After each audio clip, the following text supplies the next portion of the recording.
নিজে ভালো তো জগৎ ভালো, এটা সম্পূর্ণ মিথ্যা কথা। আপনি যত ভালো হবেন, মানুষ আপনাকে ততই ঠকিয়ে দেবে। জীবনে দুই ধরনের মানুষের থেকে দূরে থাকবেন: ব্যস্ত মানুষ ও স্বার্থপর মানুষ। কারণ ব্যস্ত মানুষ তার নিজের ইচ্ছে অনুযায়ী আপনার সঙ্গে কথা বলবেন, আর যে স্বার্থপর মানুষ সে শুধু তার দরকারেই আপনার সঙ্গে কথা বলবে। মানুষ এমন একটা প্রাণী যাকে বিশ্বাস বা অবিশ্বাস কোনোটাই করা যায় না। তার কারণ বিশ্বাস করলে ঠকে যাওয়ার সম্ভাবনা থাকে, আর অবিশ্বাস করলে আপনি একা হয়ে যাবেন, কোনো মানুষের সাথেই আপনার সম্পর্ক থাকবে না। নিজে ঠিক থাকলেই হলো, এই কথাটি কি ঠিক? লোকে কি বলে না বলে তা নিয়ে মাথা ঘামানো উচিত নয়। এই দুনিয়ায় সবচেয়ে সহজে কি পাওয়া যায় জানেন? পরামর্শ। আপনি যদি একজনের কাছে পরামর্শ চান, দেখবেন 10 জন পরামর্শ দিয়ে দেবে আপনি না চাইতেও। কিন্তু সাহায্য, সেটা আপনি 10 জনের কাছে চাইলে হয়তো একজনের কাছে পাবেন। ভালোবাসা কিন্তু সবার কাছে সমান নয়।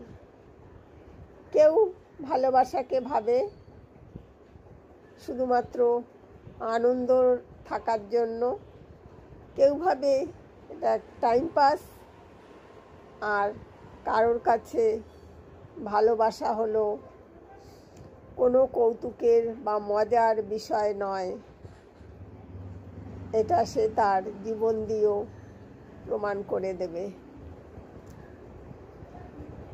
যে খারাপ ব্যবহার করবে আপনার সাথে, দেখবেন একদিন সে সেই ব্যবহার কোনো না কোনোভাবে ফিরে পাবেই। এটাই হচ্ছে কর্মা। আরেকটা কথা আপনি সবসময় শুনবেন, যে যাদের মনটা ভালো হয় তাদের কপালটাই খারাপ হয়। এটা কিন্তু চরম সত্য।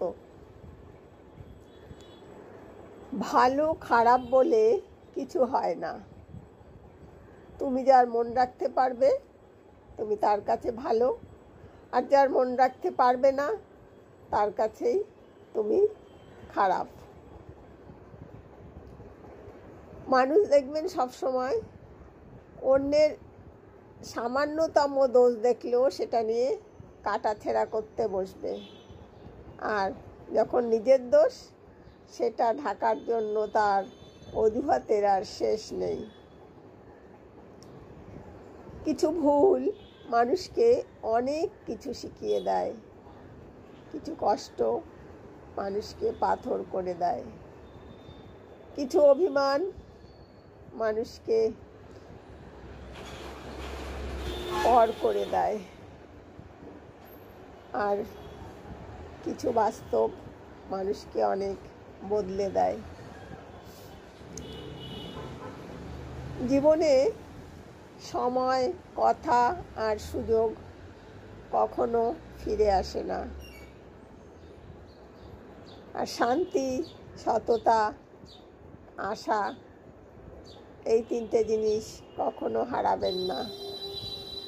আর অহংকার আর মিথ্যা, হিংসা আপনার জীবনে পতন আনবেই।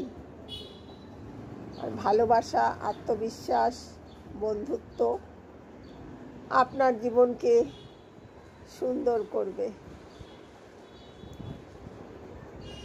বেশি চালাক মানুষের সমস্যা একটাই, কি বলুন তো? তারা ভাবে তারাই সব বোঝে, কিন্তু আপনি যে তার চালাকি বুঝতে পেরেও সেটা না বোঝার ভান করে আছেন, সেটা সে বোঝে না। আর ভরসা সেই সব মানুষকেই করবেন যে আপনার হাসির মাঝে লুকিয়ে থাকা কষ্ট বুঝবে, আপনার রাগের পিছনে থাকা ভালোবাসা বুঝবে, চুপ থাকার গোপন কারণও বুঝবে।